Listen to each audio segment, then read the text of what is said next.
Hello students, तो स्वागत है बच्चों आप सभी का on this new YouTube channel of Vedantu. मेरा नाम है विशाल और आगे हम रखने आप सभी का ख्याल, लेकिन किसका? फिजिक्स का। तो बच्चों, जैसा कि आप सभी को पता है, हम लोग इस नए यूट्यूब चैनल पे एनसीईआरटी के सॉल्यूशन को डिस्कस करते हैं, लेकिन आप सभी के बोर्ड एग्जाम आने वाले हैं, तो आप सभी के बोर्ड एग्जाम को बिल्कुल हाई लेवल तक ले जाने के लिए हम लोगों ने एक नया सीरीज शुरू किया है, जिसका नाम है बच्चों 12th बोर्ड स्प्रिंट सीरीज। जहां पे बच्चों हम लोग ट्राई करते हैं कि 1 घंटे में सारे चैप्टर को फटाफट खत्म कर दिया जाए, जिसमें कि हम लोग सारे के सारे इंपॉर्टेंट टॉपिक्स, जो भी डेरिवेशन है और जो अच्छे अच्छे तगड़े तगड़े क्वेश्चन जो आप सभी के बोर्ड में आए हुए हैं, उन सभी क्वेश्चन को भी हम लोग डिस्कस करते हैं इसी चैनल पे। ठीक है बच्चों, तो एक सीरीज एक वीडियो हमने इस पे बना रखा है, उस वीडियो को आप सभी ने अच्छे से देखा है, सो आई लाइक दैट। तो बच्चों, ये आप सभी के उसी सीरीज में दूसरा वीडियो है, तो I hope you like that. तो चलिए शुरू करते हैं अपना सेकेंड चैप्टर से बच्चों, जिसका नाम है इलेक्ट्रिक पोटेंशियल एंड कैपेसिटेंस। तो बच्चों, शुरू करने से पहले let me tell you about myself. So I have done my BTech from IIT Mandi and I have been teaching the students of both JEE and NEET field from last 2 years। तो चलो शुरू करते हैं। तो बच्चों, सबसे पहले हम लोग बात करते हैं कुछ जितने भी इंपॉर्टेंट टॉपिक्स हैं इस चैप्टर के, वो सबसे पहले हम लोग डिस्कस करेंगे, थोड़े थोड़े कॉन्सेप्ट, और डिस्कस करेंगे कितने मार्क्स के क्वेश्चन आए हुए हैं। तो देखो यार, सबसे पहला टॉपिक है electric field due to a charge. Electric field due to a charge आप सभी को पता है बच्चों कितना होता है। सॉरी, इलेक्ट्रिक पोटेंशियल की बात कर लेते हैं। तो electric potential due to a charge से बच्चों देखा जाए तो क्वेश्चन 1 मार्क्स और 3 मार्क्स के भी क्वेश्चन आए हैं। अगर आपसे डेफिनेशन पूछता है बच्चों तो 1 मार्क्स में आ जाएगा। अगर डेफिनेशन के साथ साथ उसमें एक आध अगर न्यूमेरिकल अपेंड कर देता है, जोड़ देता है, तो भाई उस 3 नंबर के क्वेश्चन आ जाते हैं। तो सबसे पहले हम लोग बात करते हैं बच्चों, सबसे पहले हम लोग बात कर लेते हैं व्हाट इज इलेक्ट्रोस्टैटिक पोटेंशियल। तो an electric potential is the amount of work, this is the amount of work needed to move a unit of electric charge from a reference point to a specific point in an electric field without producing an acceleration। मतलब simple सी बात है, acceleration produce ना करने का मतलब ये है कि एक चार्ज है, ठीक है, या फिर कोई इलेक्ट्रिक फील्ड है।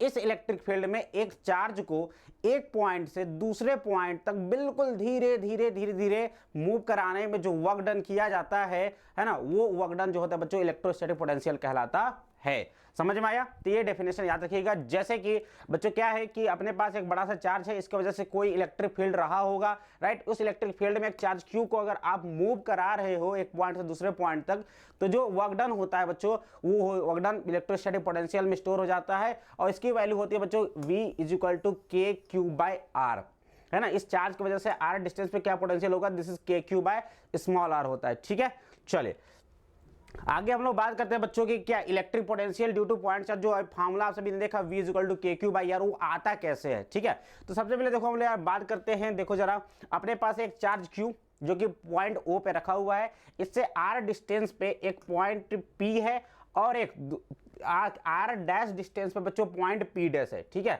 R डैश डिस्टेंस पे क्या है बच्चों, पॉइंट P डैश। ध्यान रखना, बहुत इंपॉर्टेंट है, बोर्ड में आता ही है डेरिवेशन बोर्ड में आ जाएगा कि बच्चों डिराइव करो V = KQ/R होता है, राइट। तो कैसे डिराइव कर सकते हैं? तो देखो यार, अपने पास एक P डैश है और यहाँ पे हमने रखा है +1 कूलम्ब का चार्ज रखा है, राइट। सबसे पहले इसको हम लोग क्या करेंगे बच्चों, डेल्टा R डिस्टेंस से मूव कराते हैं। डेल्टा R डिस्टेंस से इसको मूव कराएंगे तो कुछ ना कुछ वर्क डन किया जाएगा, राइट। ये वर्क डन कितना होगा, when a charge of +1 coulomb move very small distance from P dash, work done due to Q द्वारा किया गया कार्य कितना होगा बच्चों। तो ये Q द्वारा जो किया गया कार्य है वो जरा देखना ध्यान से भाई। इसके वजह से इलेक्ट्रिक फील्ड किधर, इधर की ओर, फोर्स किधर लग रहा है, इधर की ओर, और डिस्प्लेसमेंट किधर करा रहे हो आप, इधर की ओर। यानी इनके बीच का एंगल कितना, 180 डिग्री। इनके बीच का अगर 180 डिग्री एंगल है तो भैया आप सभी को पता है वर्क डन होता है force into displacement into cos theta. cos theta यानी cos 180 मतलब -1, यानी कि जो भी वर्क डन होगा दैट विल बी निगेटिव में। तो ये हो जाएगा माइनस। और एक बात बताओ, जो फोर्स होता है बच्चों, फोर्स कैसे लिखोगे बताओ, फोर्स कैसे लिखोगे सर? फोर्स हो जाएगा 1/4πε0 Q1 Q इंटू Q2, तो 1 कूलम्ब है, ठीक है, बाय आपने कितना डिस्टेंस पे ये सर, ये डिस्टेंस R डैश पे ये पॉइंट था, R डैश पे, और इसको आपने डिस्प्लेसमेंट कितना किया, डेल्टा R डैश का किया। क्लियर है कि यहाँ तक बात? ठीक है, डेरिवेशन सीखो कैसे करना है, सीखो, है ना। तो अब देखो अब क्या करना बच्चों, ये छोटा सा काम होगा क्योंकि हमने छोटा सा डिस्प्लेसमेंट दिया था डेल्टा R का। Now total work done W is obtained by integration of above equation. इस इक्वेशन को आप इंटीग्रेट कर देते हो, है ना भाई, इंटीग्रेट कर दो कि टोटल काम बताओ भाई, है ना। तुमको बोलेगा कि हमको P डैश से P तक लाना है, P डैश से P तक लाना है, तब टोटल वर्क डन निकालो। तो कैसे निकालोगे, तो इसको इंटीग्रेट कर दोगे बच्चों कि सबसे पहले हम लोग मान लेंगे कि ये जो ऑब्जेक्ट था बच्चों कहाँ, मतलब ये +1 कूलम चार्ज था, मान लेते हैं इन्फिनिटी पे था, और इसको आपने कहाँ ले आया, r डिस्टेंस पे ले आया, तो इन्फिनिटी से r तक इंटीग्रेट कर देंगे इसको, तो q/4πε0 बाहर हो जाएगा, 1/r' स्क्वायर का इंटीग्रेशन हो जाएगा माइनस का 1/r', और माइनस पहले से ही बच्चों तो हो जाएगा प्लस, अब इसको रख दो इन्फिनिटी से r तक रखोगे जरा तो क्या हो जाएगा 1/r माइनस 1/∞ 0, यानी पूरा फॉर्मूला निकल के ये आ जाता है। तो इस तरीके से बच्चों 3 नंबर में इसका डेरिवेशन पूछ देता है आपसे, सॉरी 3 नंबर में आपसे डेरिवेशन पूछेगा, कर सकते हो कि नहीं, कर लोगे, ठीक है। तो इस टाइप के डेरिवेशन आ जाते हैं 3 नंबर में। चलिए आगे चलते हैं, हम लोग बात करते हैं आगे। देखो भाई, तो आप सभी ने देखा कि बच्चों देखो वर्क डन तो हमारे ये आ गया, बट हमें पोटेंशियल हमने क्या, हमें पोटेंशियल का फॉर्मूला चाहिए। तो आप जानते हैं कि by definition potential is the amount of work needed to move charge from infinity to point P.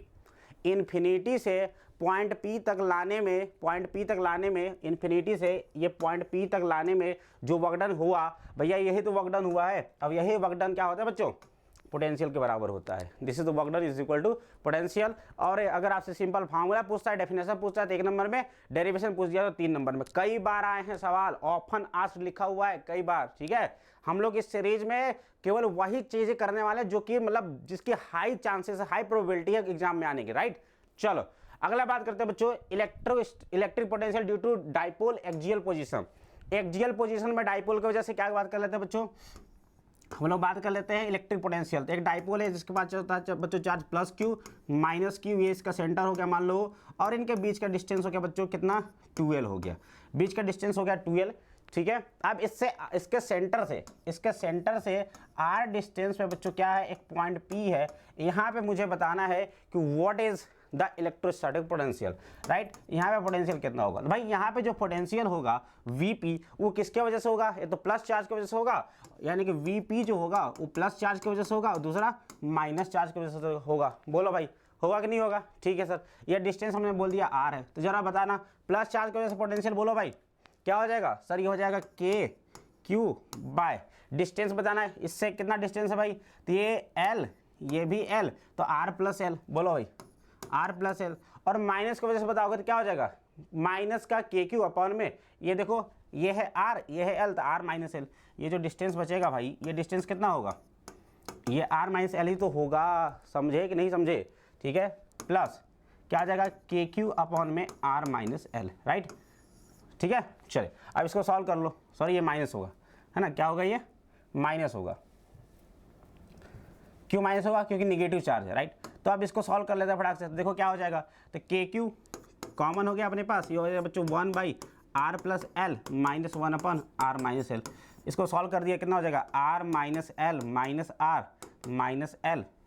Divide by R² -L², ठीक है भाई, समझ गए, इंटू हो गया अपने पास KQ आ गया, समझ में आ रहा है बात, दिख रहा है। चलिए अब देखो क्या हो जाएगा, R से R कैंसिल कर दो, R से R क्या कर दो, कैंसिल कर दो, तो क्या हो जाएगा भाई देखना जरा, तो ये हो गया KQ इंटू L -2L हो जाएगा अपॉन में R² -L², और Q इंटू 2L कितना हो जाएगा, Q इंटू 2L KP, मतलब P हो जाएगा, यानी हो जाएगा माइनस KP अपॉन में बच्चों हो जाएगा ये R², और L² को हम लोग कर देते हैं नेगलेक्ट, तो हो जाता है 0, क्योंकि ये जो इनके बीच का जो डिस्टेंस है वो बहुत छोटा होता है, उसका स्क्वायर कर देंगे तो और छोटा हो जाएगा, तो बच्चों क्या हो जाएगा -KP बाई में R², ठीक है। ये निगेटिव क्यों आ रहा है, ये नेगेटिव इसलिए आ रहा है क्योंकि ये जो पॉइंट आपने लिया है ये नेगेटिव चार्ज के नजदीक लिया है, राइट। अगर पॉइंट इधर लिए होते आप तो पॉजिटिव आता, समझ में आया कि नहीं आया।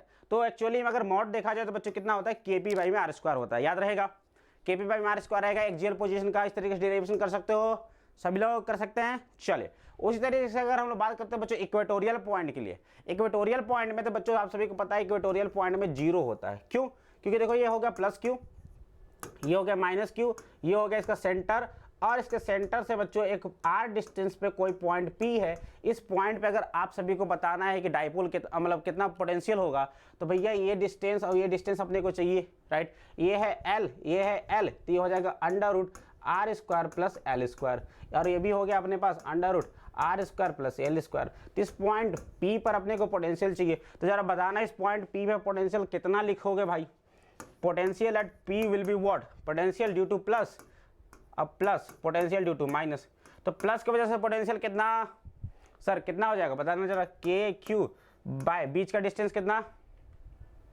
बीच का डिस्टेंस देखो क्या हो जाएगा, under root R square plus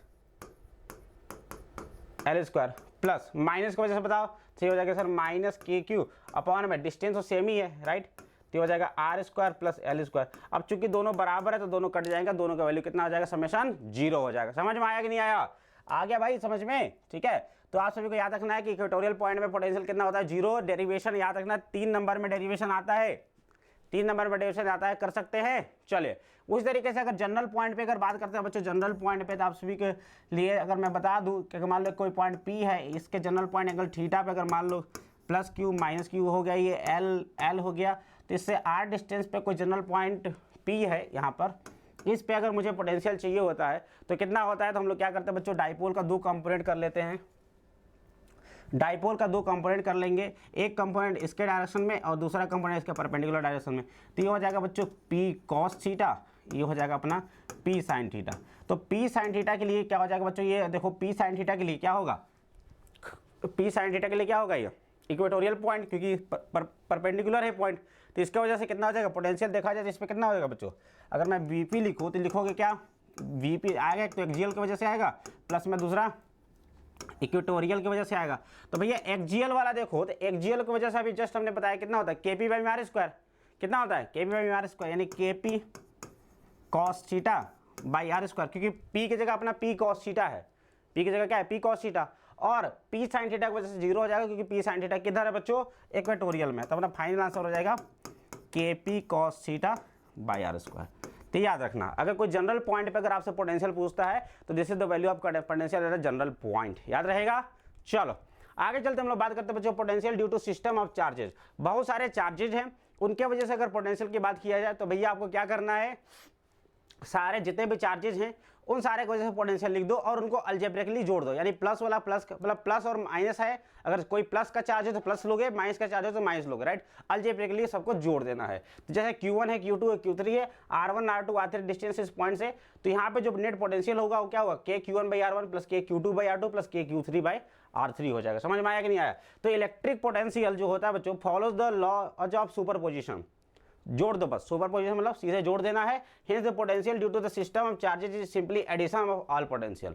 simply क्या होता है, जितने भी पोटेंशियल है सबके वजह से जोड़ दो, जैसे 5 volt plus 3 volt minus 2 volt जोड़ देंगे कितना, 5 की 8 में से 2 जाएगा तो 6 वोल्ट, तो 6 वोल्ट अपना करेक्ट आंसर हो जाएगा। ठीक है, सिंपली जोड़ देना है।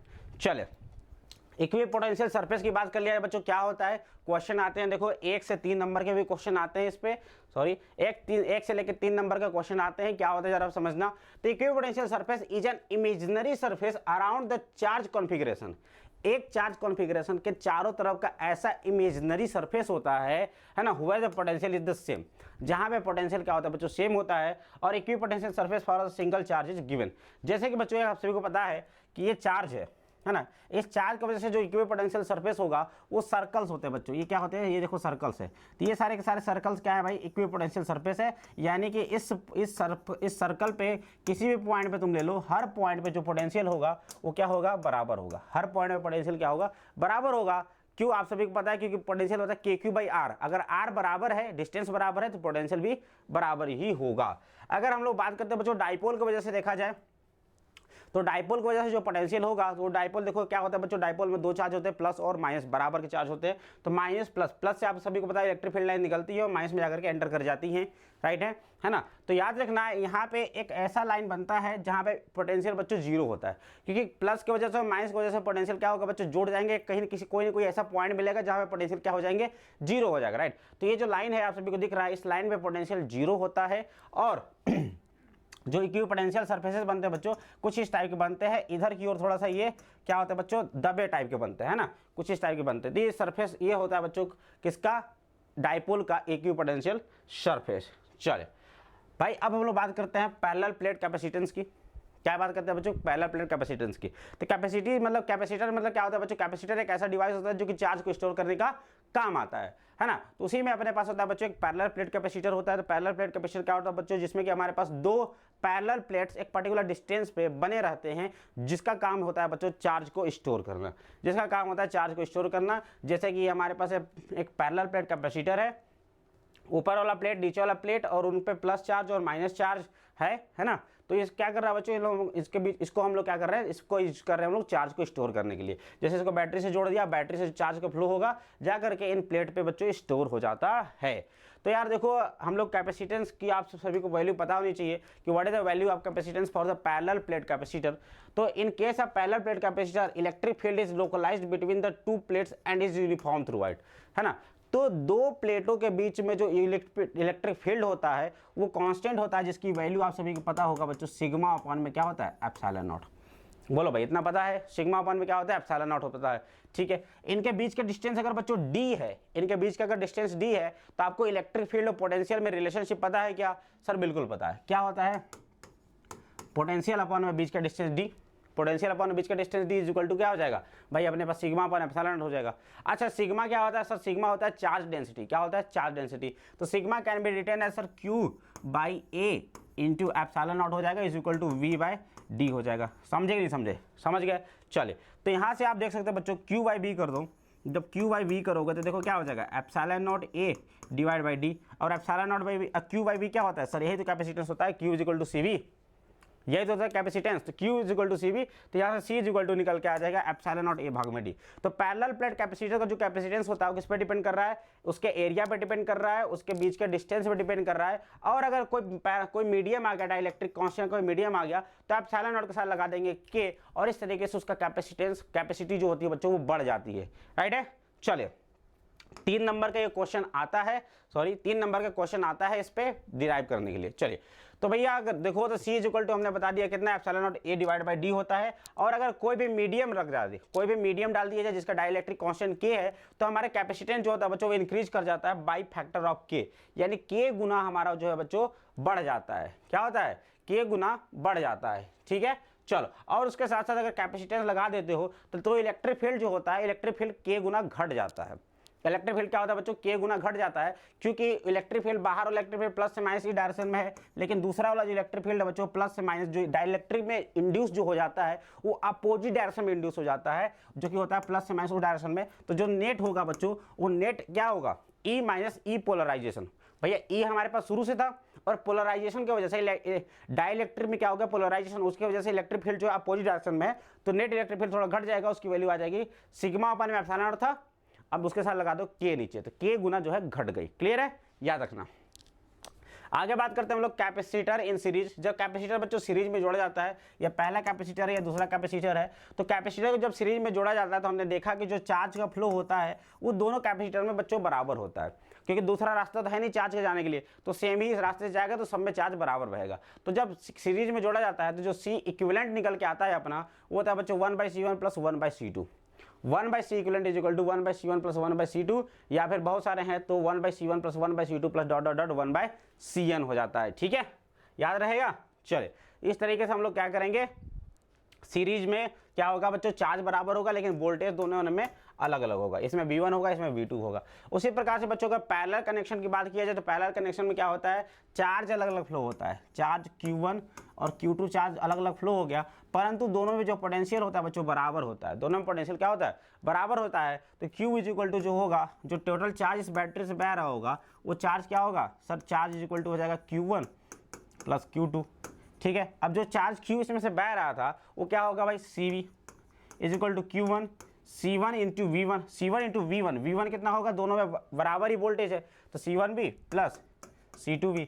तो भाई V से V कट गया तो C इक्विवेलेंट निकल के आएगा C1 plus C2 plus dot dot dot, इस तरीके से चलता रहता है। ठीक है, कर पाएंगे, सही बात है। चलिए, अगर हम लोग बात करते हैं बच्चों energy store in capacitor, capacitor में जो एनर्जी स्टोर होती है वो कितनी होती है, तो कैपेसिटर में जो एनर्जी स्टोर होती है उसको होती है बच्चों W is equal to Q²/2C, half CB² और हाफ QB। बहुत ही ज़्यादा इंपॉर्टेंट फार्मूला है न्यूमेरिकल की दृष्टि से, न्यूमेरिकल बहुत बार आ चुके हैं इस फार्मूले पे भाई साहब, 2 से 3 नंबर में आता है ये फार्मूला। ऑफनली आज टॉपिक में ही करा रहा हूँ, चिंता मत करो, सारे के सारे टॉपिक क्या हैं, बिल्कुल ही कई बार जो पूछे हुए। ठीक है, तो electrostatic force is conservative, hence the work is stored in the form of potential energy of the system. तो होता क्या है, है ना, कि इलेक्ट्रोस्टैटिक जो फोर्स होता है वो कंजर्वेटिव इन नेचर का होता है, इसीलिए इसका जो वर्क डन होता है वो लॉस नहीं होता। जो वर्क डन होता है बच्चों उसमें इलेक्ट्रोस्टैटिक पोटेंशियल एनर्जी में स्टोर हो जाती है, और जो पोटेंशियल एनर्जी में स्टोर होती है वो किसकी वैल्यू कितनी होती है बच्चों, Q²/2C is equal to half CB² is equal to half QB। ये अभी कैसे आता है हम लोग एक सवाल की मदद से करेंगे अभी, ठीक है। चले तो अब हम लोग शुरू करते हैं बच्चों, क्या मोस्ट इंपॉर्टेंट क्वेश्चंस। क्या सभी लोग तैयार हो? अभी तक हमने जो भी इंपॉर्टेंट चीजें हो सकती थी चैप्टर का, जिससे क्वेश्चन आने की संभावना बहुत ज्यादा होती है, सारे डिस्कस कर लिए हैं। अब हम लोग बात करते हैं बच्चों मोस्ट इंपॉर्टेंट क्वेश्चन, किया जाए। चलिए तो फटाफट करते हैं बच्चों। सवाल थोड़ा सा देखने में बड़ा है, लेकिन इस सवाल को करने के बाद आपके अंदर इतना तगड़ा कॉन्फिडेंस आ जाएगा कि भाई साहब मतलब कैसा भी सवाल आ जाए मैं कर सकता हूं इस टाइप के सवालों को, ठीक है। तो सवाल देखा जाए तो 2019, 2017, 21, 22 में भी आया हुआ इस टाइप के सवालों को। सेम सवाल नहीं है, सेम सवाल 2 बार आया है, लेकिन इस टाइप के सवाल बहुत बार आते हैं। तो सीखना है अपने को कि हम लोग इस टाइप के सवालों को कैसे कर सकते हैं। चलिए 5 नंबर का सवाल है, कह रहा है कि एक 200 microfarad plate capacitor, parallel plate capacitor है, यानी उसका सी दे दिया, कैपेसिटेंस दे दिया है ना, having the plate separation of 5 mm, उनके बीच के डिस्टेंस भी दे दिया। चलिए it charge by 100 volt DC, 100 volt DC से चार्ज भी किया जाता है। It remains connected to the source, it remains connected to the source, है ना, उसको सोर्स से हमने कनेक्टेड रखा है। यूजिंग एन इंसुलेटेड हैंडल, हमने क्या किया, the distance between the plate is double and is dielectric slab of the thickness 5 mm and the dielectric constant 10 is introduce, ठीक है। तो अपने पास कैपेसिटर था, कैपेसिटर के बीच के डिस्टेंस को हमने बढ़ा दिया और उसके बीच में आधे डिस्टेंस पे क्या रख दिया, एक डाइलेक्ट्रिक स्लैब रख दिया है। समझ में आ रहा है कहानी समझ में आ रहा है। चलो तो कह रहा है भाई कि explain the reason how the capacitance और हाउ द इलेक्ट्रिक फील्ड और how the energy density will change. समझ में आया कि नहीं आया? तो अपने को पूरा बात कर लेना, मतलब इस सवाल को लगा लिए तो पूरा तुम्हारा चैप्टर का जो समरी है कर सकते हो, पूरा चैप्टर का समरी हो जाएगा इस सवाल में, ठीक है। तो सब कुछ चलो करते हैं हम लोग फटाफट। तो अपने पास देखो यार, अपने पास शुरुआत में पैरेलल प्लेट कैपेसिटर था अपने पास ऐसा कुछ, जिनके बीच के डिस्टेंस थी कितनी भाई, D is equal to 5 mm था, ठीक है। और शुरुआत में अपने को कैपेसिटेंस दे दिया, शुरुआत में C0 बोल दो जिसको, वो दे दिया अपने को 200 माइक्रोफैरेड, राइट। शुरुआत में 200 माइक्रोफैरेड दे दिया है। चलिए अब हमने क्या किया, और इसको एक डीसी वोल्टेज, कितना डीसी वोल्टेज, 100 वोल्ट के डीसी वोल्ट से सप्लाई भी किया। तो शुरुआत में डीसी वोल्टेज कितना था भाई, 100 वोल्ट था, राइट। तो शुरुआत में क्या चार्ज पता कर सकते हो, शुरुआत में कितना चार्ज रहा होगा? तो सर शुरुआत में चार्ज रहा होगा Q is equal to CB, यानी कि सर रहा होगा 200 माइक्रोफैरेड इंटू 100। तो बोलो भाई कितना हो जाएगा ये हो जाएगा सर 2 × 10⁻⁻² कूलम्ब, ठीक है। तो इतना शुरुआत में चार्ज रहा होगा, शुरुआत की बात है, क्लियर। अब देखो हमने क्या किया कि इन प्लेट के बीच के डिस्टेंस को बढ़ा दिया 10 mm कर दिया, और 5 mm खाली रखा और 5 mm में एक डाइलेक्ट्रिक स्लैब भर दिया, ठीक है। तो अब नया कैपेसिटेंस कितना होगा, नया कैपेसिटेंस कितना होगा वो पूछ रखा है। तो भाई देखो यार, इसको अगर तुमने इस तरीके से कर दिया तो तुम देख सकते हो इस तरीके से ये 2 कैपेसिटर की तरह काम करेगा, राइट। ये हो जाएगा, ये जो है अपना पुराना वाला, और जो आपने डाइलेक्ट्रिक भरा उसकी वजह से एक नया कैपेसिटर बच जाएगा, जिसका जो कैपेसिटेंस है सीरीज हमने बोल दिया, राइट। तो इसको आप देख सकते हैं, ये 2 कैपेसिटर बन गए जो कि सीरीज में जुड़े हुए हैं, राइट है, समझ में आ रहा है। सीरीज में क्यों? क्योंकि भैया अगर आप इसको जोड़ते हो बैटरी से तो इक्वल चार्ज दोनों में फ्लो होगा। अब इक्वल चार्ज दोनों फ्लो होता है तो कौन सा कॉम्बिनेशन, सीरीज कॉम्बिनेशन, ठीक है। तो C और C' हो गया। अब अपना काम क्या है, C और C' निकाल लेते हैं। C तो अपने को पहले से पता है, C' बताओ। तो C' कितना हो जाएगा भाई, तो C' सर हो जाएगा अपने पास, C' जो हो जाएगा सर अपने पास C × K हो जाएगा। शुरुआत का जो C था उसका K टाइम्स हो जाएगा। क्यों? क्योंकि भाई केवल डाइलेक्ट्रिक स्लैब भी तो भरो, बाकी बीच का डिस्टेंस तो सेम ही है ना, और प्लेट का एरिया भी सेम है। तो जो C' हो जाएगा वो कितना हो जाएगा सर, C' हो जाएगा उसमें 200 में 5 से मल्टीप्लाई कर देंगे। तो देखो अपने पास जो है भाई, अपने पास क्या आ गया, sorry K is equal to 10 दे रखा है ना, तो डाइलेक्ट्रिक कांस्टेंट 10 दे रखा है तो 10 से मल्टीप्लाई कर देंगे। तो C' is equal to KC हो जाएगा, K गुना हो जाएगा, अभी हमने बताया था। तो 10 से मल्टीप्लाई कर दो तो आ जाएगा बच्चों, ये जो नया C' आ गया 2 × 10⁻³ फैरेड, राइट है। चलिए अब देखो भाई, ये दोनों सीरीज में है, ये दोनों क्या है सीरीज में। तो सीरीज में इक्विवेलेंट का फार्मूला निकल के आता है 1/C is equal to 1/C1 + 1/C2। तो लगा दो ये फार्मूला। तो 1/C तो अपना 200 वाला ही था, 200 वाला माइक्रोफैरेड ही है, और दूसरा जो है वो कितना हो गया ये हो गया, ठीक है। अब इसको सॉल्व कर दिया, तो इसको सॉल्व करने के बाद जो आपका C इक्विवेलेंट निकल के आता है कितना आ जाता है 1.81 × 10⁻⁴ फैरेड। कर सकते हैं क्या? पहली बात, पहला क्वेश्चन समझ में आ गया, कैपेसिटर किस तरीके से चेंज हुआ, पूरा कॉन्सेप्ट समझ में आ गया। चले अब इसके बाद बोल रहा है भाई इलेक्ट्रिक फील्ड कैसे चेंज होगा। तो देखो यार, इलेक्ट्रिक फील्ड की अगर बात किया जाए तो देखो आप सभी को पता है यहाँ इनके बीच क्या है, वैक्यूम है। और यहाँ के बीच क्या रखा हुआ है बच्चों, एक डाइलेक्ट्रिक के रखा हुआ है। तो आप सभी को पता है जो नया इलेक्ट्रिक फील्ड होगा वो क्या होगा भाई, नया इलेक्ट्रिक फील्ड क्या होगा, अभी मैंने बताया था पुराने इलेक्ट्रिक फील्ड का नीचे के टाइम्स हो जाता है। बोलो होगा कि नहीं होगा, सर हो जाएगा। ठीक है, तो इनके बीच का जो इलेक्ट्रिक फील्ड होगा इनके बीच का जो इलेक्ट्रिक फील्ड होगा दैट विल बी सेम, वो सेम रहेगा, लेकिन इनके बीच का जो इलेक्ट्रिक फील्ड होगा वो क्या होगा बच्चों, ई बाई के टाइम हो जाएगा। राइट, तो ई बाई के टाइम कैसे होगा, तो ई बाई के टाइम निकाल लो, तो शुरुआत में इलेक्ट्रिक फील्ड कर लो जरा, तो E dash is equal to E by K, है ना। तो जरा इसको कर लिया जाए तो हो जाएगा बच्चों electric field inside is equal to क्या हो जाएगा, मतलब इनसाइड डाइलेक्ट्रिक क्या हो जाएगा, ये हो जाएगा ई बाई के। ठीक है, अब ई कैसे निकालोगे, ई कैसे निकालोगे, तो भाई आप सभी को पता है रिलेशनशिप इलेक्ट्रिक फील्ड और वोल्टेज में क्या होता है, electric field is equal to voltage upon में बीच का डिस्टेंस। वोल्टेज आप सभी को दे रहा है 100 वोल्ट है, बीच का डिस्टेंस कितना है 5 mm था। राइट, तो क्या करोगे, कितना mm था, 5 mm भी था। राइट, तो ये हो जाएगा बच्चों 5 × 10⁻³ और k की वैल्यू हो गई 10। तो यहाँ से इसको सॉल्व कर देंगे तो इतना लगभग आंसर आ जाएगा आप सभी के लिए। ठीक है, तो electric field remain same other than the dielectric area. तो इस एरिया के अंदर जो इलेक्ट्रिक फील्ड रहेगा इसके अंदर सेम रहेगा और इसके अंदर जो है 1/k टाइम्स हो जाएगा, जिसकी वैल्यू इतनी निकल गई। क्या समझ में आ गया, इलेक्ट्रिक फील्ड किस तरह की चेंज होगा, समझ में आ गया। चलिए अब हम लोग बात करते हैं बच्चों एनर्जी डेंसिटी, एनर्जी या फिर एनर्जी जो है वो एनर्जी किस तरीके से चेंज होगा। तो आप सभी को पता है जो एनर्जी होता है बच्चों कितना होता है, Q²/2C। ठीक है, Q²/2C होता है। अब समझना, अब अपने पास दो कैपेसिटर हो गए। राइट, अब अपने पास एक पुराना वाला कैपेसिटर एक नया वाला कैपेसिटर, इसका ये C0 है और ये क्या है बच्चों K × C0 हो गया ये। ठीक है, ये C0 हो गया, K × C0 हो गया, यानी कि इसको मैंने बोल दिया C, तो ये था C', यही तो था ना। राइट, तो देखो जो नया एनर्जी होगा वो क्या होगा, पुराना वाला एनर्जी उसमें डैश वाला एनर्जी जोड़ दो जो कि एक्स्ट्रा आएगा। तो भाई जो पुराना वाला एनर्जी होगा कितना होगा Q²/2C और जो नया वाला होगा Q²/2C', कितना हो जाएगा 2C'। अब देखो चार्ज जो है बच्चों Q रहेगा सेम, क्योंकि अपना जो है चार्ज कंजर्वेशन प्रिंसिपल आप सभी को पता है भैया, तुम उसके अंदर डाइलेक्ट्रिक डाल दो चाहे कुछ डाल दो, जो चार्ज शुरुआत में था सेम अमाउंट ऑफ चार्ज रहने वाला है चार्ज कंजर्वेशन से। तो भाई देखो Q² कॉमन ले तो 1/C + 1/C' हो गया। C की वैल्यू पता है आप सभी को 200 माइक्रोफैरड है और इसकी वैल्यू अभी हमने जस्ट निकाला था 10 से मल्टीप्लाई करके। तो देखो भाई सारी की सारी वैल्यू पता है, क्या सारी की सारी वैल्यू पता है, चलिए रख देते हैं। तो देखो क्या हो जाएगा, ये C नहीं होगा यहाँ पे, तो हाफ Q² मतलब है ना, तो हाफ इसको कर दो बच्चों, हाफ Q² 1/C + 1/C'। तो इसको सबसे पहले हम लोग सॉल्व कर लेते हैं, 1/C + 1/C' को सॉल्व कर लो। तो देखो यार 1/C क्या है अपने पास है सर, 1/C हो जाएगा 0.2 × 10⁻³ और ये हो जाएगा 2 × 10⁻³। राइट, चले तो इसको सॉल्व कर लिया जाए, तो इसको सॉल्व करने पे इतना आ गया। तो भैया देखो जरा, हाफ चार्ज हमने आपको सभी को बताया था शुरुआत में, चार्ज हमने शुरुआत में बताया था कितना है सर 2 × 10⁻², 2 × 10⁻² रख दो यहाँ पे।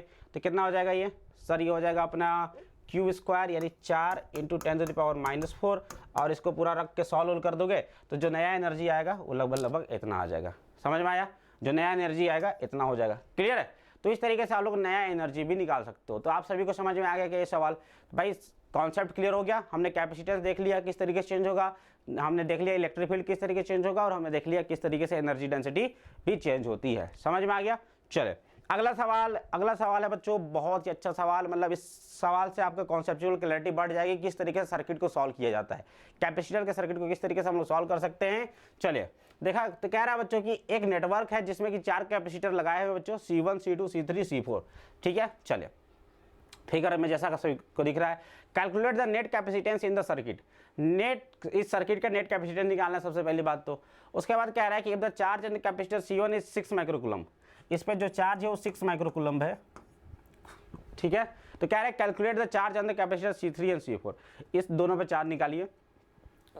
Net energy store in the capacitor C3 and C4 भी निकालिए। ठीक है, चलो तो कही आ जाए, चलिए निकाल देते हैं।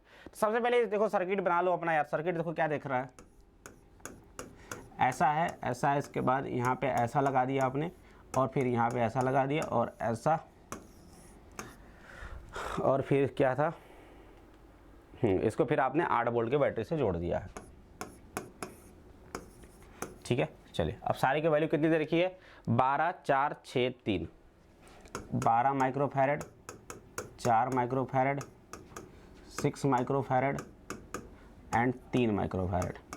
ठीक है भाई, समझ में आ गया। चलो तो यार अपने को क्या करना है, अपने को ये C1 C2 C3 C4 सबसे पहले अपने को बोलना है कि नेट कैपेसिटेंस निकाल लो। ये हो गया अपने पास C1, ये हो गया C2, ये हो गया C3, ये हो गया C4। तो सबसे पहले नेट कैपेसिटेंस निकाल लेंगे। कैसे निकाल लेंगे? तो जो C1 और C2 है किसमें है? पैरेलल में। पैरेलल में कैपेसिटर क्या होता है? सीधे जोड़ दो, यानी इन दोनों का नेट कितना हो जाएगा? 6 और 3 9, यानी इन दोनों का नेट कितना हो गया भाई? 9 माइक्रोफैरड।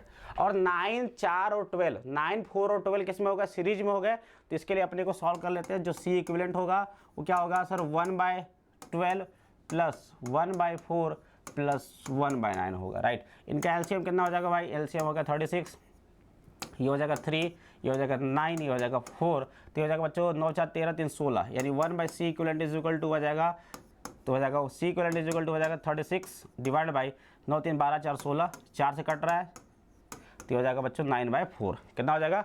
9/4 या फिर 2.25 माइक्रोफैरड। यानी कि इस पूरे सर्किट का बोलो तो भाई कितना C इक्विवेलेंट हो गया? नेट कैपेसिटी कितना हो गया? 2.25 microfarad. Is that clear to everyone? यहाँ तक पूरा बात समझ में आ गया किस तरीके से क्वेश्चन को सॉल्व कर सकते हो?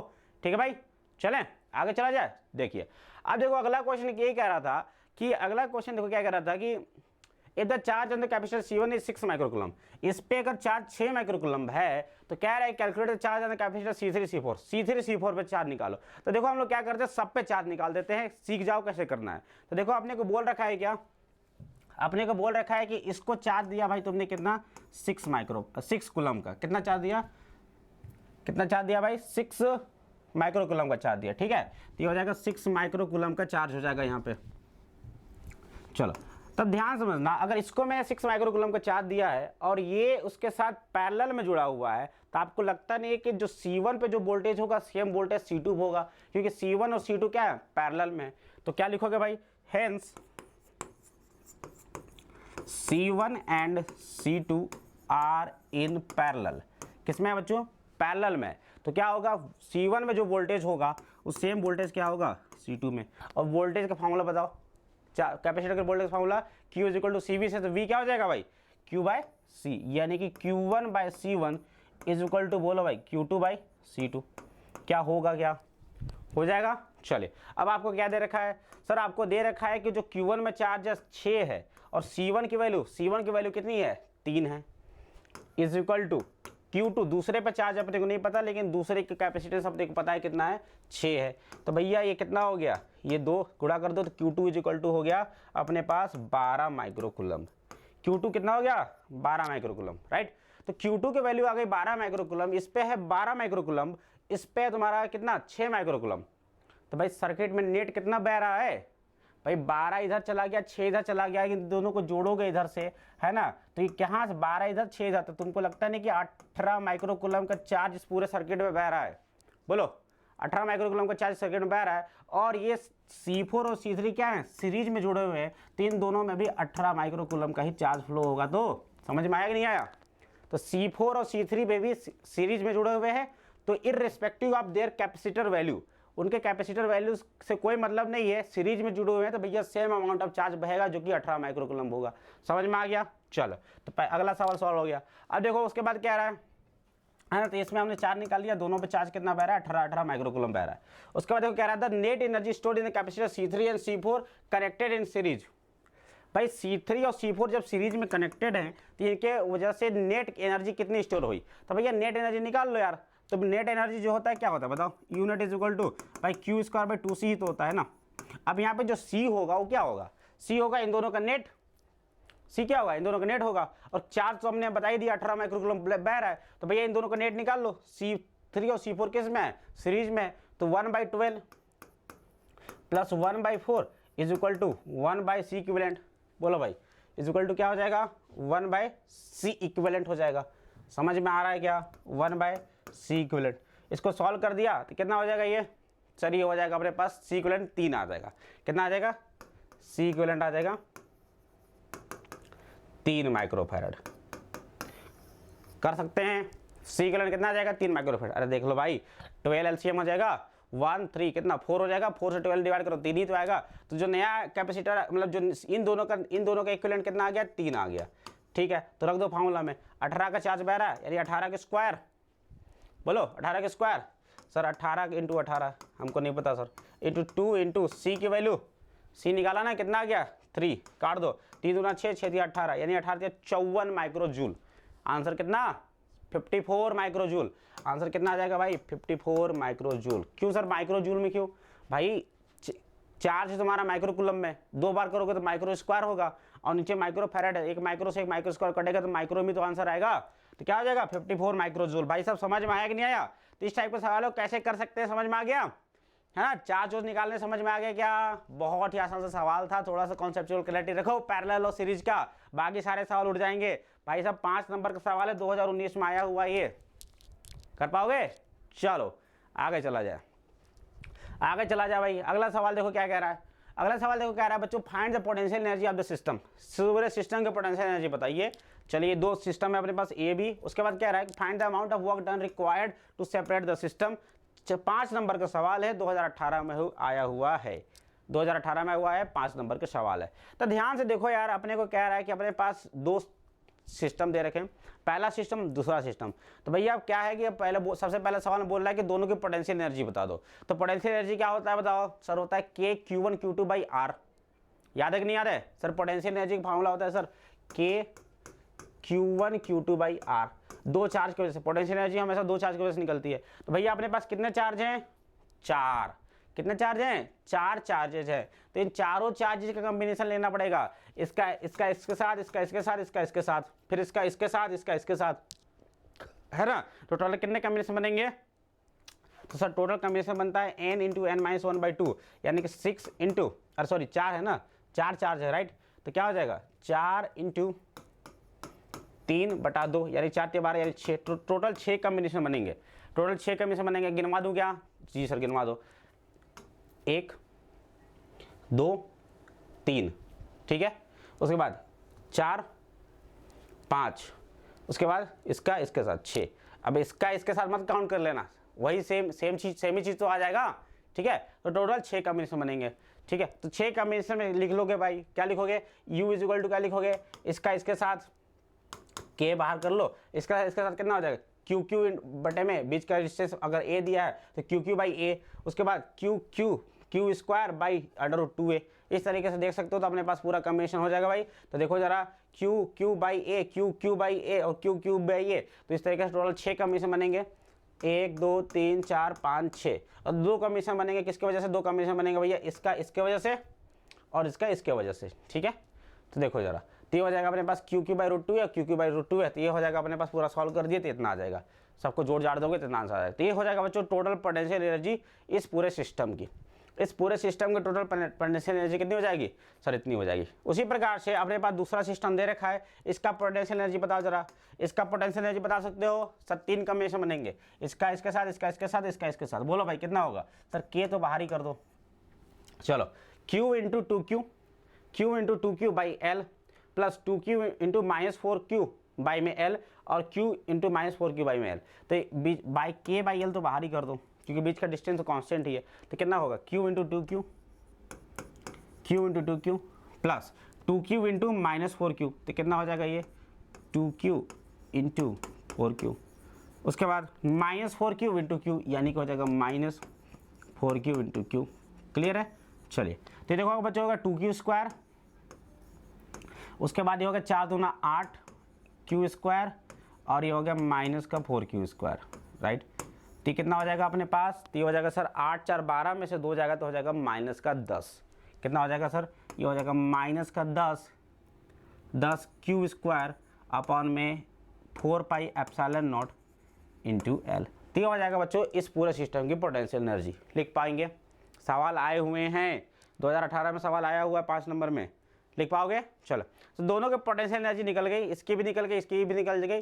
तो भैया बोल रखा है कि क्या सवाल दूसरा बोल रहा है, find the amount of work done required to separate the system. अब इस सिस्टम को सेपरेट करना है भाई, अभी सिस्टम नज़दीक है, इस सिस्टम को सेपरेट कर दो, यानी सारे के सारे चार्जेस को इन्फिनिटी पे फेंक दो, इतना दूर दूर फेंक दो, इतना दूर दूर फेंक दो कि इनके वजह से एक दूसरे को किसी पर कोई प्रभाव ही ना पड़े। समझ में आ रहा? यानी कि इन दोनों का पोटेंशियल एनर्जी बाद की 0 हो जाए। शुरुआत की इसके पास पोटेंशियल एनर्जी है, शुरुआत की इसके पास पोटेंशियल एनर्जी है, बाद की अपने को इतना दूर दूर फैला देना कि बाद का दोनों का पोटेंशियल एनर्जी, इसका भी यू फाइनल जीरो हो जाए और इसका भी यू फाइनल क्या हो जाए, जीरो हो जाए। क्लियर है। तो जो वर्क डन होता है, बताना जरा वर्क डन क्या होता है भाई, change in the potential energy के बराबर होगा कि नहीं होगा सर, होगा, होगा नहीं होगा। चेंज जो कंजर्वेटिव फोर्स होता है उसके द्वारा जो वर्क डन होता है वो change in the potential energy के बराबर होता है। तो इसके द्वारा चेंज इन पोटेंशियल एनर्जी कितना होगा भैया, इसका शुरुआत की एनर्जी इतना है और इसका शुरुआत की एनर्जी कितना है, इतना है। तो क्या करोगे, अपने पास इसका u इनिशियल निकल गया, तो u फाइनल में से u इनिशियल घटा दीजिए, जीरो में से इसको घटा दीजिए, तो जो आएगा वही तो हमारा वर्क डन हो जाएगा ना भाई। तो देखो वर्क डन क्या हो जाएगा इसके लिए, है ना। तो शुरुआत का पोटेंशियल एनर्जी हमने इतना निकाल दिया है, इतना निकाल दिया है। तो भैया जो फाइनल पोटेंशियल एनर्जी कितना हो जाएगा, जीरो हो जाएगा। जब इसको दूर दूर रख देंगे तो क्या हो जाएगा, जो वर्क डन निकलेगा वो फाइनल में से इनिशियल घटा देंगे तो हो जाएगा अपने पास, 2 से काट दीजिए तो हो जाएगा बच्चों 5q²/2πε0L। क्या समझ में आ गया, आ गया क्या। इसी प्रकार से इसका भी कर दोगे, जीरो में से इसको घटाओ, जीरो में से इसको घटाओ, है ना, वही आंसर आ जाएगा, वही आंसर इसका आ जाएगा। तो इसके लिए वर्क डन इतना की आवश्यकता होगी। समझ गए, कर पा रहे हो उस टाइप के सवालों को, कर लोगे, मजा आ रहा है इस टाइप के सवाल में, ठीक है भाई साहब मैंने क्या किया है, तो तुम्हारे लिए बढ़िया बढ़िया सवाल लाए जो कि बोर्ड में आए हुए हैं और आने के चांसेस हैं। मतलब सेम सवाल नहीं आएंगे बट इस कॉन्सेप्ट में सवाल कई बार पूछ चुका है और गारंटी है भाई आने की। इसीलिए भाई वीडियो को लाइक तो कर देना और चैनल को सब्सक्राइब करना मत भूलना, ठीक है। चैनल को सब्सक्राइब जरूर करना आप सभी को, ताकि हम लोग इस सीरीज को आगे कंटिन्यू करते रहें और आपको बोर्ड में 95% ले आए फिजिक्स में, ठीक है। बोर्ड में 95% से ज़्यादा लाना के लिए लाना है ना। तो सीरीज को भाई फॉलो करो प्रॉपर और पूरा क्वेश्चन को प्रैक्टिस करते चलो, ठीक है। चलिए अगला सवाल पे चला जाए। अगला सवाल है भाई, फिर से देखिए क्या रहा है कि derive the expression for the energy, है ना, energy stored in the parallel plate capacitor, hence obtain the expression for the energy density of the electric field. तो भाई अपने को बोल रहा है कि पैरेलल प्लेट, क्या कह रहा है, derive the expression for the energy stored in the parallel plate capacitor. Parallel plate capacitor में कितनी एनर्जी स्टोर होती है आप सभी पता है क्या, q²/2c या हाफ cv² या हाफ qb, यही तो होता है। तो डिराइव करना है। उसके बाद कह रहा है कि उसके बाद एनर्जी डेंसिटी के भी फॉर्मूला निकालिए, चलो निकाल देंगे, वो भी निकाल देंगे, कोई दिक्कत वाली बात नहीं है। उसके बाद कह रहा है कि अब fully charge parallel plate capacitor is connected across N अनचार्ज identical capacitor. उसके बाद इस चार्ज कैपेसिटर को आपने एक अनचार्ज कैपेसिटर के साथ जोड़ दिया है। चलिए तो कह रहा है so that the energy stored in the combination is less than the energy stored initially in the single capacitor. तो कह रहा है कि बाद की जो एनर्जी है पहले की एनर्जी से कम है, ये प्रूव करना है। आया हुआ है सवाल, ये भी बोर्ड में 5 नंबर में सवाल आया हुआ है 2018 में। चलिए तो किया जाए, चलो भाई कैसे करना है याद रखना, लाइन बाय लाइन पढ़ रहा हूं मैं, इसी तरीके से आपको बोर्ड में लिख करके आना है, इसी तरीके से, इसीलिए मैंने पूरा लिख करके लाया हूं भाई, ठीक है। लिख करना है इसी तरीके से। देखो कहना है कि कंसीडर अ कैपेसिटर और capacitance C, initial charge on the capacitor is 0, ठीक है। शुरुआत में चार्ज कितना है, 0 है। Initial potential difference between the capacitor plate is 0। शुरुआत में ना हमने चार्ज दिया है ना ही पोटेंशियल दिया है, शुरुआत में कैपेसिटेंस का सीधा। अब हमने क्या किया बच्चों, let a charge Q be given to it in a small steps, थोड़े थोड़े करके हमने इसको चार्ज दे रहे हैं Q, ठीक है। जो कैपेसिटर होता है धीरे धीरे चार्ज होता है, बट पोटेंशियल दोगे तो अचानक से Q चार्ज थोड़ी चला जाएगा, धीरे धीरे ग्रेजुअली चार्ज इस पे स्टोर होगा। तो when the charge is given to the capacitor the potential difference between its plate increases. तो जैसे जैसे चार्ज दिया जाता है इनके प्लेट्स के बीच का कैपेसिटेंस क्या होता है, बढ़ता है। Let an any instant when the charge on capacitor be q, चलो मान लेते हैं ऐसा कोई टाइम है जहां पे इनके कैपेसिटर पे चार्ज कितना है, क्यू है, तो उस पॉइंट पे जो पोटेंशियल होगा वो कितना होगा, वी होगा, we is equal to q/c होगा, क्या होगा, q is equal to cb, तो v is equal to q/c। Is that clear to everyone, यहाँ तक बात सही है, ठीक है। अब आप सभी को पता है पोटेंशियल पता है, तो पोटेंशियल क्या होता है, पोटेंशियल तो वही होता है सर, नेट वर्क डन, है ना। तो now work done in giving an additional infinitesimal charge dq to the capacitor. अब हमारे पास भैया देखो क्या है, अपने पास कैपेसिटर है, इसको हमने चार्ज दे दिया है q का, इस पर पास पोटेंशियल आ गया q/c का। अब हमने इसको थोड़ा सा और एक्स्ट्रा चार्ज दिया dq चार्ज दिया तो इसमें कुछ ना कुछ काम करेगा, बैटरी कुछ ना कुछ काम करेगा। तो भैया छोटा सा चार्ज दिया dq, उसके वजह से छोटा सा काम हो गया dw। तो ये जो काम होगा आप सभी को पता है पोटेंशियल इज इक्वल टू क्या होता है, w/q, potential is equal to w/q। तो क्या हो जाएगा, इसमें मल्टीप्लाई कर दो तो w इज इक्वल टू क्या आ जाएगा, v इंटू dq। बोलो भाई, तो जो छोटा सा काम होगा पोटेंशियल इंटू dq के बराबर होगा। पोटेंशियल कितना है, q/c इंटू dq। अब अपने को छोटा सा काम थोड़ी निकालना है, अपने को पूरा काम निकालना है कि पूरा चार्ज अपने को क्यू देना है, पूरा चार्ज कितना देना है, कैपिटल क्यू प्रोवाइड कराना है। तो अपने को पूरा काम चाहिए। The total work done in giving the charge from zero to q, पहले शुरुआत में चार्ज जीरो था, उसको चार्ज को जीरो से क्यू तक आपने दिया, तो जो है will be equal to the sum of all infinitesimal works, इन सारे इनफाइनेटिसिमल जो वर्क है, छोटे छोटे काम है, सबको जोड़ देंगे। वो जोड़ेंगे कैसे, तो सर उसके लिए हमें क्या करना पड़ेगा, इंटीग्रेशन करना पड़ेगा, ठीक है। तो इस प्रकार से हम लोग निकाल सकते हैं जो टोटल वर्क डन होगा, टोटल वर्क डन जो होगा क्या होगा, इसका इंटीग्रेशन, इसको इंटीग्रेशन कर दिया तो क्यू बाई सी का इंटीग्रेशन कर देंगे जीरो से क्यू तक, तो जीरो से क्यू क्या आया, क्यू डी क्यू का integration q square by two, q square by two रख देंगे जीरो से क्यू, तो आ जाएगा अपने q square by two c, कितना आ जाएगा, q square by two c आ जाएगा। भाई समझ में आया कि नहीं आया। और if v is the final potential, और अगर मान लिया कैपिटल वी जो है बाद का पोटेंशियल है, जब पूरा चार्ज दे दिया हमने, जब पूरा हमने चार्ज दे दिया तो उस समय मान लिया कि v is the final potential, ठीक है। तो क्यू इज इक्वल टू क्या होगा, सी बी होगा, तो q is equal to c v रख दो तो क्या हो जाएगा, हाफ सी बी स्क्वायर। और इसमें अगर आपको क्या करना है, सी को हटाना है, तो सी इज इक्वल टू रख दो क्या, क्यू बाई बी रख देंगे तो क्या आ जाएगा, हाफ क्यू बी। तो इस तरीके से तीन फार्मूले निकल के आ जाते हैं अपने लिए कि पैरेलल प्लेट कैपेसिटर के लिए, q square by two c, half C B square और हाफ क्यू बी। अब ये जो काम किया बैटरी ने, ये जो बैटरी ने काम किया भाई चार्ज देने में, ये काम जो होता है स्टोर हो जाता है बच्चों electrostatic potential energy of the capacitor, और यही होता है बच्चों इलेक्ट्रोस्टैटिक पोटेंशियल एनर्जी यू, यही होता है इलेक्ट्रोस्टैटिक पोटेंशियल एनर्जी यू। समझ में आ गया। तो यू इज इक्वल टू आ गया अपने पास हाफ सी बी स्क्वायर, या फिर बोल दो Q square by two C, Q square by two C, या हाफ क्यू भी बोल दो, कोई दिक्कत वाली बात नहीं है। यानी कि अपने पास जो पोटेंशियल एनर्जी आ गई वो कितनी आ गई सर, इतनी आ गई। अब बोल रखा है कि अपने को एनर्जी डेंसिटी भी निकालो। एनर्जी डेंसिटी क्या होता है भाई, तो सर एनर्जी डेंसिटी क्या होता है, क्या होता है बताओ, energy stored in per unit volume of capacitor, per unit volume of the capacitor. तो जरा बताना यार, जो U इज इक्वल टू क्या लिखा आपने sir, U is equal to हमने लिख दिया कितना, हाफ सी बी स्क्वायर, ठीक है। U is equal to parallel plate capacitor के लिए C की वैल्यू सर ये होता है epsilon naught A divide by d into V क्या है भाई, पोटेंशियल है। पोटेंशियल क्या होता है sir, E by E into D तो होता है, पोटेंशियल क्या होता है ED, तो क्या हो जाएगा ED का होल स्क्वायर। बोलो भाई, तो ये हो गया half epsilon naught A divide by D into ये हो जाएगा बच्चों E square into D square, ठीक है। तो ये हो जाएगा एक डी से एक डी कट भी जाएगा, बोलो कट गया। चलिए तो जरा ध्यान से समझना, यहाँ पे तो क्या आ जाएगा, जो एनर्जी आ रही है बच्चों ये half epsilon not E square into A into D लिख सकते हैं, क्या लिख सकते हैं। अब एरिया इंटू डिस्टेंस, ये जो प्लेट ये जो पैरेलल प्लेट आपको दिख रहा है ये है ना, इसका एरिया ए है और इनके बीच का डिस्टेंस डी है, तो एरिया इंटू डी करेंगे तो ये वाला वॉल्यूम नहीं निकल जाएगा, जो क्यूब दिख रहा है आपको वॉल्यूम निकल जाएगा इसका। तो क्या हो जाएगा भाई, ये बेसिकली क्या है, दिस इज अवर वॉल्यूम, क्या है वॉल्यूम, है ना, पोटेंशियल मत समझ लेना, क्या है ये वॉल्यूम है। तो वॉल्यूम से इसको डिवाइड कर दो एनर्जी में, वॉल्यूम से एनर्जी में डिवाइड कर दो तो क्या हो जाएगा, ये हो जाएगा sir half epsilon not E square. और यही तो है अपना energy density, per unit volume में जो एनर्जी स्टोर होता है, this is the energy density भाई, और दिस इज द कांस्टेंट। ये क्या होता है, कांस्टेंट होता है half epsilon not E square. समझ में आया कि नहीं आया, आ गया मजा, कर पा गए, ठीक है। तो इस तरीके से आप लोग इसको बच्चों क्या कर सकते हो, डिराइव कर सकते हो क्या। चले ये हो गया अपने पास पहला सवाल।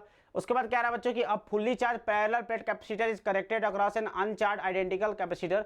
तो क्या रहा है कि शुरुआत की एनर्जी जो होगी, जो है जो एनर्जी थी बच्चों को बाद की एनर्जी से ज़्यादा थी, ये प्रूव करना था, राइट। तो जरा देखा जाए तो भैया हमने ये प्रूव कर ही दिया एनर्जी डेंसिटी। और उसके साथ साथ अगर उनके बीच का कोई मीडियम रखा है, उनके बीच में अगर कोई मीडियम है पैरेलल प्लेट में, तो क्या हो जाएगा, एप्सिलॉन नॉट के साथ क्या लगा दोगे, के लगा दोगे। इस तरीके से एनर्जी डेंसिटी ये निकल गया। अब आपको चाहिए क्या सर, आपको निकालना है, शुरुआत में अपने पास था बच्चों एक चार्ज कैपेसिटर था, इसके पास चार्ज कितना होगा, Q is equal to c v होगा, और इसके पास एनर्जी कितनी थी, हाफ सी बी स्क्वायर।